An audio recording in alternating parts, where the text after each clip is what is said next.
Gold, trusted gold buyers. మీరు తాకట్టు పెట్టిన బంగారాన్ని విడిపించి ఈ రోజు ఉన్న మార్కెట్ ధరకు కొనబడను. The whole dimension have changed. It tilted towards now revenge. Because you kill my highest leader, my religious leader. అన్ని సంవత్సరాల నుంచి ఎవరికి ఏం చేయలేదు వీళ్ళు. అంటే they proxies they are living that way. But అంత ఎక్స్ట్రీమ్కి ఎప్పుడు వెళ్ళలేదు. ఎప్పుడైతే కుమ్మినేని వాళ్ళు చంపారో then the whole gamut changed. వాళ్ళందరూ పోయారు కదా. దెన్ ద థింగ్ ఇస్, ఎప్పుడైనా యుద్ధం చేసినప్పుడు మనం వాళ్ళ క్రైటీరియా పెట్టుకున్నప్పుడు ఫస్ట్ ఎనిమిని అర్థం చేసుకోవాలి. ఎవరితో దెబ్బలాట పెట్టుకుంటున్నావు నువ్వు అని. This is the same country which fought for 8 years with Iraq. వాళ్ళ స్ట్రెంగ్స్ ఏంటి అనేది, స్ట్రాటజీస్ ఏంటి అని, అది దట్స్ ద టెనాసిటీ. అంటే వాళ్ళు they are not for result, they will wear you out. మీ క్షమత, మీ యొక్క ఎబిలిటీ టు ఫైట్ని డిగ్రేడ్ చేస్తారు. ఈడ్చి మీ పవర్ని. And they will make the cost of war very high for you. That is their tactics. And in this particular case, they horizontally spread the war.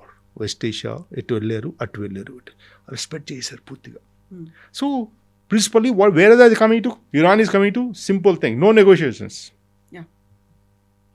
No ceasefires. It will be on my terms. If I have to do, I'll do it on my terms. Number 1. Number 2.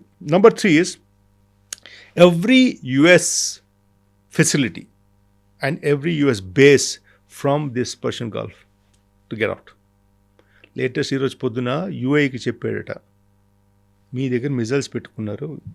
యూఏని బాగా target చేస్తున్నాడు. మొదటి నుంచి UA maximum దెబ్బతింది. ఇప్పుడు ఆ బిల్డింగ్స్కి 100 meters 500 meters ఎంత దూరం ఉండిపోయింది. వికెట్ దోస్ బిల్డింగ్స్ ఈరోజు warning, because they are going to bombard those vacates. And each time is coming out with new weapon systems of missiles for. Okay, ठीक है. So it's Iran ఒక tenacity to fight a longish war.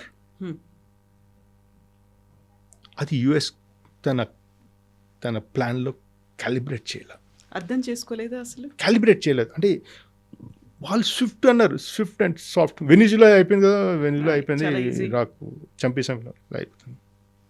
అలా జరగల. Today is what 18th day. ఠీక్ missiles మునుపులో 100, 150, 300 drones పంపించేవాడు, ఇప్పుడు 10 పంపిస్తున్నాడు. So he's not seeing the quantity, he's going for the effect. Is the sense of insecurity there in those countries are not? Sense of insecurity is there. Oil prices have gone up. Number 2. Number 3, the immediate యుఎస్ని అక్కడి నుంచి తీస్తున్నాడు, వెళ్ళిపోమంటాడు. వాళ్ళ తత్మా countries కూడా చెప్తున్నారు, మీరు వాళ్ళతో ఉంటే నేను కొడతాను. నెక్స్ట్ ఏంటంటే, unlike other countries, Iran has got depth in terms of terrain and population. It can take any amount of beating. Israel ఉందనుకో, చిన్న దేశం అండి, అంత కొట్టే డెప్త్ లేదు, మనుషులు పోతారు. అంటే ఒక డెప్త్ అంటాం మన మిలిటరీ భాషలోని. మనం తీసుకునే 4 steps వెనకాల కూడా వెళ్ళొచ్చు. మనకి స్పేస్ ఉంది, మనుషులు ఉన్నారు. ఆ డెప్త్ ఇరాన్కు ఉంది. It's able to take on and it is giving a threat. And ఈ అసిమెట్రికల్ వార్ అంటాం మేము. వాడు సూపర్ పవర్, వాడి దగ్గర అన్నీ ఉన్నాయి, అంటే వాడిని ఎవడు కాసుకోలేడు. వీడి దగ్గర ఏమీ లేవు. తక్కువతోని ఎక్కువ కొడుతున్నాడు. మనం వీడు $3,500 or $35,000 ఒక డ్రోన్ పంపిస్తున్నాడు. వాడు $millions పేట్రియాట్ వాడుతున్నాడు. వాడు మిజైల్స్లో వాడు ఇంటర్సెప్టర్ పంపిస్తాడు. వాడు అరిగిపోతున్నాడు అక్కడ. ఎందుకంటే వాడు అక్కడ యుద్ధాన్ని పంపించాలి, యుక్రెయిన్ కూడా పంపించాలి. He don't have so many resources, he short of money. వాడు కాంగ్రెస్ డబ్బులు అడగడం వెళ్ళాడు, డబ్బులు ఇస్తే యుద్ధం చేయాలరా ఇక్కడ. అయినా so it's the gambit of warfare is this way. దీంట్లోని in any way Israel is having good time. వీడు కానీ పోయాడా, ఇరాన్ కానీ పోతే పూర్తి ఈ ముస్లిం నేషన్స్ అన్నీ నవ్వులేస్తాడు వాడు. Israel, which he wants. And fortunately or unfortunately, the Arab countries also want Iran to go. For the simple reason, if the sanctions which are put against Iran have been removed, let's say, Iran will consume the complete market, oil market, gas market, tourism. వాళ్ళ దగ్గర అన్నీ ఉన్నాయి కదా, నదులు ఉన్నాయి, కొండలు ఉన్నాయి, land ఉంది. వాళ్ళ దగ్గర శాండ్ తప్ప ఏం లేదు కదా. And location is just Arabian సీకి మంచి లొకేషన్లో ఉంది. So it will eat up the resources of UAE and others, Bahrain వీళ్ళందరూ, కువైట్ వీళ్ళన్నా ఈ రిసోర్సెస్ అన్నీ తినేస్తుంది. So they don't want this guy to grow up in any case. కానీ ఇజ్రాయెల్కి ఫైట్ చేసేది వాడు ఒకడే. సో ఈ మ్యాట్రిక్స్ అర్థమైందండి. ఇది పూర్తిగా ఎలాగా చేస్తున్నారు, వీళ్ళందరూ కొట్టుకోవడానికి, వీళ్ళొక్కరినొకటి సార్ట్అవుట్ చేసుకోవడానికి చక్కగా మాటలు అయ్యేది.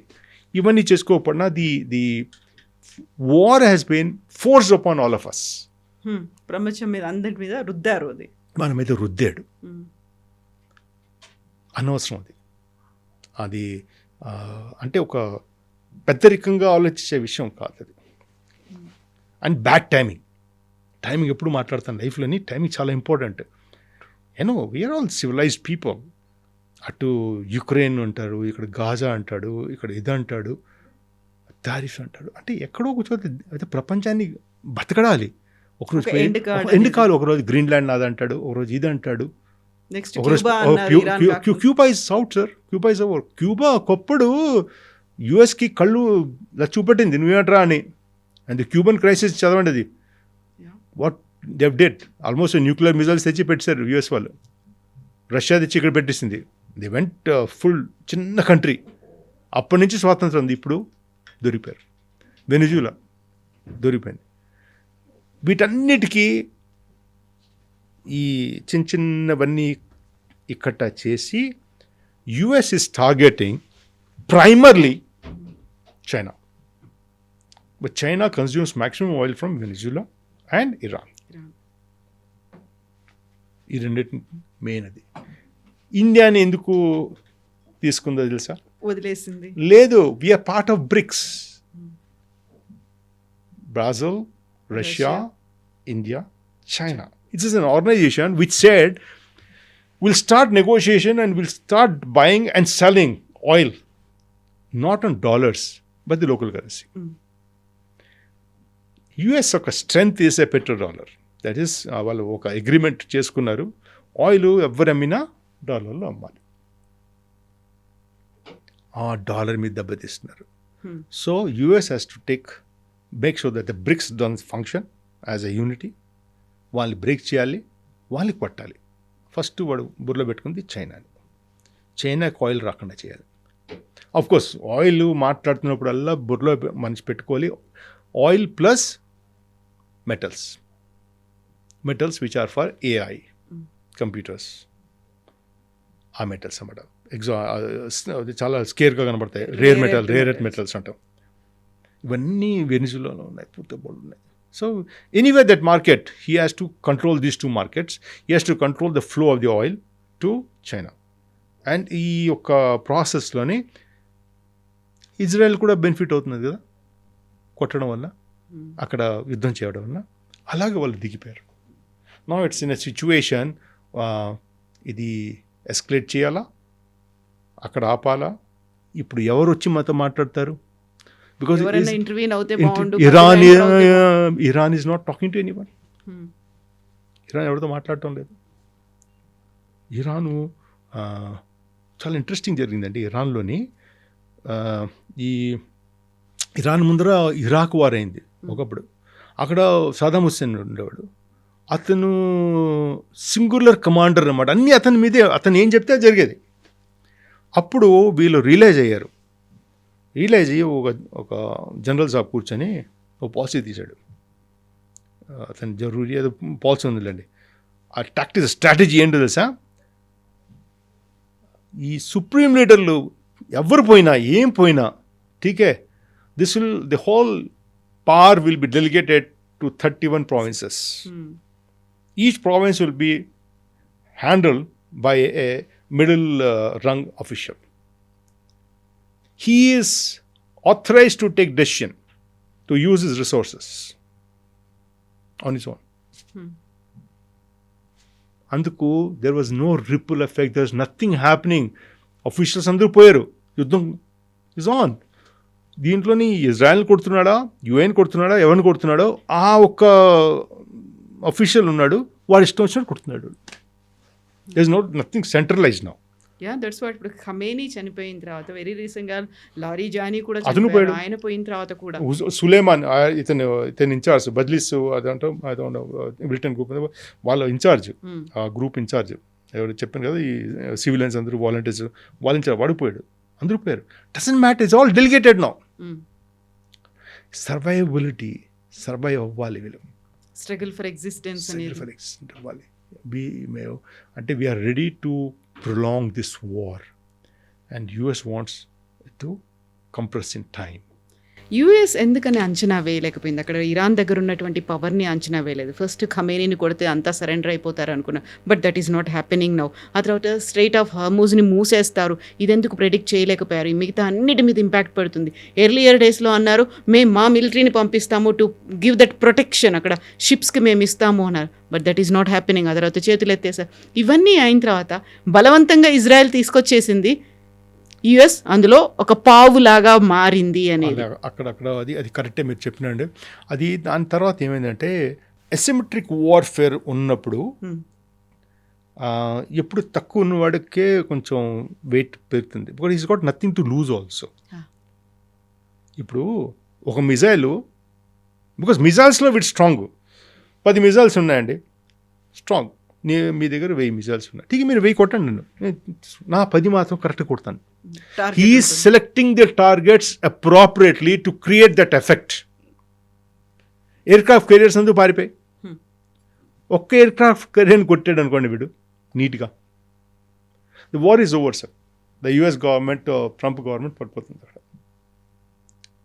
ఆ ఎయిర్క్రాఫ్ట్ కెరియర్ని ప్రొటెక్ట్ చేసుకోవడానికి అటు ఇటు తిరుగుతున్నారు వాళ్ళు. ఏమిటి చూడు సార్. సో ఈ అసిమెట్రిక్ వార్ఫేర్లోని ఆ పెద్ద పవర్ ఏమీ చేయలేదు. What happened in Vietnam, Afghanistan, Vietnam. You cannot win war like that. You can ఇలాంటి వార్స్లోని గెలవాలి అంటే you have to put all the అంటే మీ బూట్స్ ఆన్ ద గ్రౌండ్ అంటాం. అంటే మీ సైన్యాన్ని లోపల పంపించాలి. మీరు అన్నారు రిజీమ్ చేంజ్, అదొక ఆబ్జెక్టివ్ పెట్టుకున్నారు, అవుతే మంచిదే కదా అని. ఎవరు చేస్తాడు ఇప్పుడు? మీరు అప్పటి వరకు కొంచెం ఫ్లెక్సిబుల్గా ఉండే సొసైటీని మీరు హార్డన్ చేశారు by killing the supremo. You Harden the society. ఆ షా వాళ్ళ కొడుకు ఎవరో బయట ఉన్నాడు, వాడు ఎక్కడ ఇంటికి ఎవడు రానివాడు, యాక్సెప్ట్ చేయరు ఇప్పుడు, because you took a wrong step. Next ఏంటంటే బూట్స్ ఆన్ ద గ్రౌండ్, అంటే సేన లోపల పంపించి రంగాల్లో దిగాలి. ఇరాన్ అంటున్నాడు వెల్కమ్ అంటున్నాడు, we are ready please come will show you అన్నాడు. భయపడిపోయి అంటాడు, అచ్చా మనం అమెరికా పంపించద్దు, వాళ్ళు కుర్దిస్తాన్ కమ్యూనిటీ ఉంది, అది అన్ని కంట్రీస్లో కొద్దిగా ఉంది, వాళ్ళ కుర్దిస్తాన్ అని ఎప్పటి నుంచో అరుస్తున్నారు వాళ్ళు. వాళ్ళని కొంచెం కట్టా చేసి 1000, 2000 మంది, 4000 మంది మీరు వెళ్ళండి అట. వాళ్ళు ఏం ఫైట్ చేస్తారు, అటు వాళ్ళు పట్టుకొని వచ్చిన వాళ్ళు నవ్వుతున్నారు అందరూ, ఏం ఐడియా రా నాన్న మీదని. No as of now in the current time today 18th day, Iran is standing very solid. Iran is standing very solid.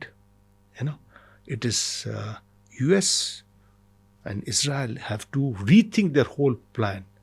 And unfortunately, they don't have an exit plan. They don't have an exit plan. So they're searching for something to happen in a manner, or they'll go aggressively after it. Ee whole dantloni, there's one more country which is taking the whole damage, that is UAE. The country where whole world andru velli dabbulu akkada petti, one of the most secure nation, one of the most peaceful nation, Dubai safest, please come by here అన్నీ ఖాళీ అయిపోయాయి. ఆ investment అన్నీ పోయాయి. Banks అన్నీ ఇక్కడ వచ్చాయి, world banks అన్నీ పెట్టారు అక్కడ, డాటా సెంటర్స్ పెట్టారు. Anything related the US is being shot very clearly. The banks are being shot. ఆ బ్యాంక్స్ అంతా అంటే there is a story line saying that they handle all hawala money.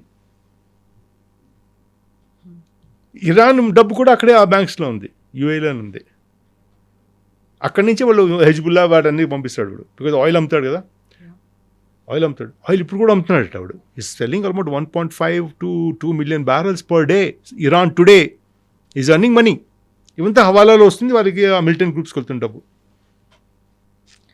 వాడిని బాగా దెబ్బతీశాడు. If the Dubai falls or the UAE falls, it's not going to come up again. Because you have created that fear in the environment, in the world, not to invest that side, not to invest. And consequently, ఈ particular threat levels అలా పెంచుతూనే ఉన్నాడు. చెప్పాను, red see కూడా ఆపేస్తూ ఉన్నాడు. అక్కడ Hezbollah Lebanon పచ్చడి అవుతుంది. Almost 1 lakh people are displaced. Still Hezbollah is on. అంటే గాజా అప్పుడు మాట్లాడటం లేదు ఏం జరుగుతుందో. So Iran is all over. His footprint is all over. He is standing tall. And the world does not know, the US does not know whom to talk to. Because there is again a difference between the president, there's a president there, and the diplomats and the Iranian guards. Iranian guards are hardcore people for their community. For this thing. They said our orders have already been given by late supreme leader. He's already told us what to do. We are not going to listen to you. ఇప్పుడు మాట్లాడడానికి కూడా ఎవరు లేడు. పరిస్థితి చాలా గంభీరంగా ఉంది. And I hope something break through comes very fast. ఎక్కడి నుంచి I mean, they're expecting, you know, is a fight between revenge and sense of victory. The Iran wants revenge and US wants sense of victory. కింద పడ్డా నాది పై చెయ్యి అని చెప్పుకోవడం. నేను అంటే గెలిచి బయటకు వచ్చాను, ఓడిపోయి బయటకు రాలేదు. ఆ సెన్స్ ఆఫ్ విక్టరీ అది ఏమిటో వాడు ఎలా వస్తుందో వాడికి తెలియదు, వీడికి మాత్రం రివెంజ్ కావాలి. ఈ రెండింటిని మ్యాచ్ చేసి ఒక రకంగా వెళ్దాం అంటే, అందుకే అంటాను అంత పెద్ద దేశాలు ఆలోచించకుండా ఈ పూర్తి కథలోని యూఎస్కి ఏం నుక్సాన్ అవటం లేదు sir. US is very good, is doing good business, is earning lot of money. తత్మా దేశాలు పోయాయి, వెస్ట్ ఏషియా పోయింది. వెస్ట్ ఏషియా పోతే వాడికి ఏదో నుక్సానా, ఏం పర్లే. వాడు వెస్ట్ ఏషియాని ఎందుకు చూసుకున్నాడు అంటే ఇజ్రాయెల్ మీద రాకుండా. ఏ రోజైతే ఇరాన్ పోయిందనుకోండి, వెస్ట్ ఏషియాని అలా డంప్ చేస్తాడు. వెస్ట్ ఏషియా వాళ్ళు తిడుతున్నారు, ఒక యూట్యూబ్ ఉంది కువైట్ వాడు తిడుతున్నాడు, అరే మా దగ్గర డబ్బులు తీసుకున్నావు కదరా, మమ్మల్ని రక్షణ ఇస్తున్నామని, వేర్ ఆర్ యూ. మా దగ్గర డబ్బులు తీసుకున్నాడు వాడు, యుఎస్ వీళ్ళందరి దగ్గర డబ్బులు తీసుకున్నాడు రక్షణ ఇస్తానని. ఏది ఆ రక్షణ? They have been left to fend for themselves. వాడి దగ్గర ఉన్నవే అయిపోయాయి. సో యూఎస్ ఇమేజ్ అక్కడ పోతున్నది. యుఎస్ ఫ్యూచర్లో వాడికి అంత ఇంపార్టెన్స్ దొరుకుతుందో తెలీదు. పెట్రోల్ డాలర్ పడిపోతున్నది. But he's happy with his world. అది is got enough wealth, enough forces to go round. ఈ ఒక్క క్యాన్వస్లో ఏదో సుఖం ఉన్నట్టు అక్కడ చైనా తైవాన్ మీద కూర్చుంది. ఇప్పుడు వెళ్ళి కూర్చుంది. Said I'm here now. So it's not a comfortable situation for the world, and for India it's a very tense situation, and we have to handle very well. ఎందుకంటే మనం అందరికీ మనం ఫ్రెండ్సే. అటు రష్యాకి ఫ్రెండ్, అటు యుక్రెయిన్ ఫ్రెండ్స్, ఇక్కడ ఇరాన్కి friends. Iran ఒక షిప్ని మన దగ్గర పెట్టుకున్నాం మనం. ఆ యుద్ధంలో ఒక షిప్ని కొట్టేస్తే రెండో షిప్ని మనం పెట్టుకున్నాం. ఠీకే. So we're friends with all, you know we're doing lot of good things also. And because diplomacy పనిచేస్తుంది. You know, so bad situation for the world, and let's see how it goes beyond.